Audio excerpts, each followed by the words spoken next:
Hey, this is Jason with RSI, bringing you another video about Blood Death Knights. This video is mainly going to concentrate on survivability. It could be for someone new or an old player just looking to pick up new tricks. I don't take from it what you will. I'm going to start off with the most basic and simple thing, Death Strike. There you are. Anyways, Death Strike. The biggest thing about Death Strike is the mechanics on how it's used and using it properly. If you use it, you're going to get healed, you're going to get a shield. Good deal. If you use it properly, you're going to get more out of it. The whole using it properly goes on the mechanic of how it works. The idea that the damage that you taken in the previous 5 seconds will actually affect it. So the biggest idea there is wait for a big hit, then use it, and don't get spammy with it. Alright, Bone Shield. Fantastic cooldown. Should always be on cooldown. There's some situations where you don't want it to be. Let's say you're the off tank on the third boss and Vaults. What is he? Something Spirit Binder. I don't know. But anyways, when you're the off tank and those creatures are shooting shadow balls at you, you don't really want it. It's just going to waste your Bone Shield. But a good idea there is to actually build up your bubble and just sit there and stack it. So wait until your bubble's about to fall off, Death Strike, and game your blood runes. That way when it goes back to you, you can pop Bone Shield on and actually use an exploit, which is that Bone Shield does not lose durability if you have a Blood Shield. So it'll keep going until that Blood Shield wears away, and then you'll have your 6 charges. Anti-magic shield is self-explanatory. The only big thing I want to bring up about it is that if you don't need it, abuse it. It's just going to be more threat, more DPS, or more runes that you can get back. So pop it, stand in some shit that you shouldn't, and unload some rune strikes.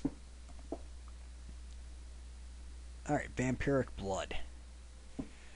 I personally have this glyphed. I don't need the extra health, but I love the extra healing due to the fact that it's a 40-second cooldown with the 4-piece.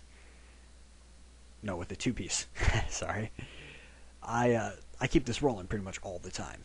I don't have many situations where I'm in desperate need of this. I also have this macroed with my Dancing Runic Weapon.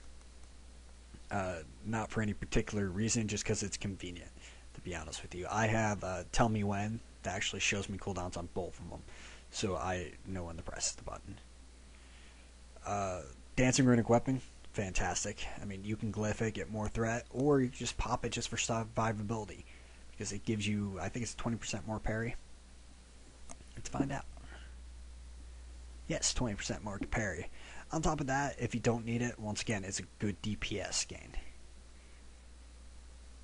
Alright, Death Pack. I have my Death Pack actually macroed with my Raised Dead, just because it's handy. As long as you need like a nice, if you need survivability, it's fantastic. Normally I roll with this.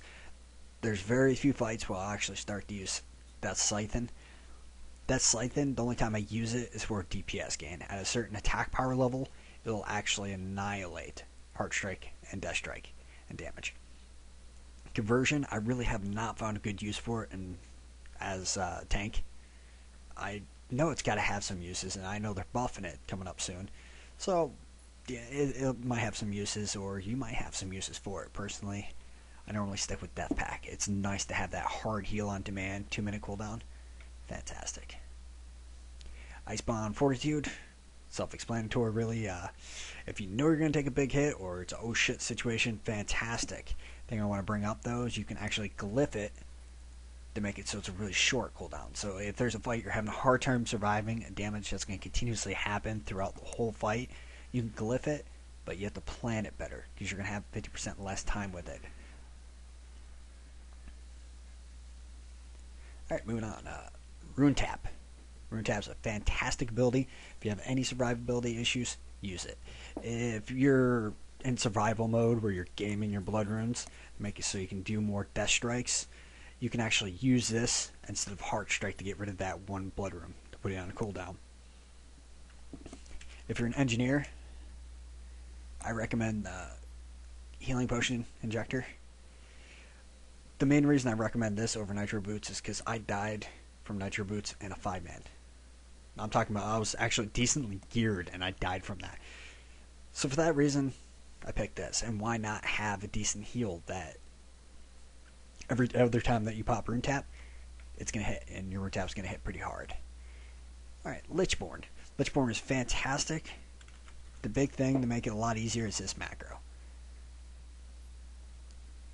If you use this macro, which I'll put in the comments, if you use this macro, it's fantastic. All it's going to do is it makes so it targets you, you death coil, and then you're back on your target. So all you're doing is casting death coil on yourself without losing your current target. If used properly, I believe this thing can actually heal you 3 times full. But that's an ideal situation. I mean, you pop anti-magic shield, taking heavy magical damage, and you just load this thing up. Very handy. If you have any survivability issues, fantastic. And realistically, it's the best choice. Unless you have a need for anti-magic zone. Like Elegon, I was picking anti-magic zone for a while because I wasn't having survivability issues, but the raid was. So I moved to anti-magic shield. Purgatory, I stopped using it. Once you can take a couple hits, I say shit can that ability.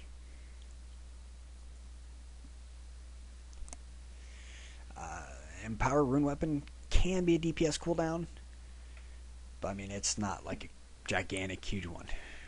Well, I take it back. You can use it however you want. It can be DPS or survivability cooldown.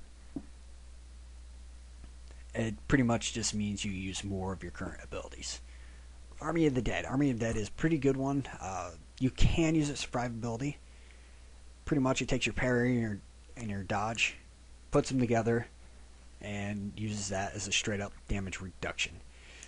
If you pair it with Dancing Runic Weapon, that's extra 20% on top of that. Let's say you have a trinket that just popped, or you popped a trinket, you have that on top of it, so it's pretty good. Alright, yeah, I believe that's pretty much it. I mean, you can glyph some stuff with it to help you with survivability. Yeah. Death's Embrace, I believe this actually refunds some of your death coils when you do it.